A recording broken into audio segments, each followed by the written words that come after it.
Sa ngalan ng Ama at ng Anak at ng Espiritu Santo. Amen. Ang pagpapala ng ating Panginoong Jesucristo, ang pag-ibig ng Diyos Ama at ang pagkipagkaisa ng Espiritu Santo, mga kapatid na way sumayin lahat.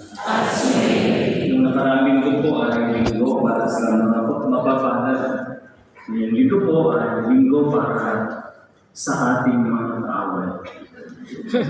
May mga kaaway po ba kayo? Medyo mayroon. Ang utos ni Jesus, tulad sinabi sa introduction, kung marinig at mga sa Ebanghelyo, mahalin ninyo ang inyong mga kaaway. Kaya sa misa nito, alalahanin natin yung ating mga kaaway at ipagdasal na hindi mamatay na sila. Hindi sila ay pagpalaan ng Diyos kasama ang kanilang Panginoon. Kasama dito mga kapatid, pagdasal din natin ang ating Santo Papa na may sakit ngayon at ang sabi sa latest update ay in critical condition. So, dasal natin para sa kalooban ng Diyos para sa Kanya. Dasal din natin na nawal siya ay gumaling sa kanyang sakit.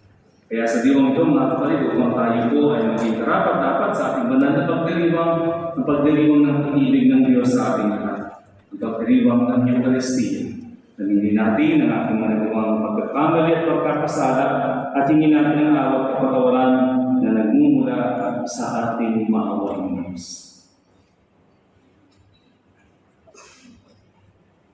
Lahat po tayo, inaamin ko sa makapangyarihan ng Diyos at sa inyong mga kapatid na lupa akong nagkasala sa isip, sa salita, at sa gawa, at sa aking pagkukulang.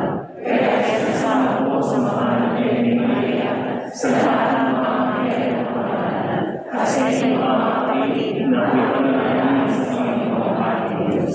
Kabantayan ng kapangyarihan ng Diyos, patawarin tayo sa ating mga kasalanan, at patnubayan tayo sa buhay na walang hanggan. Amen.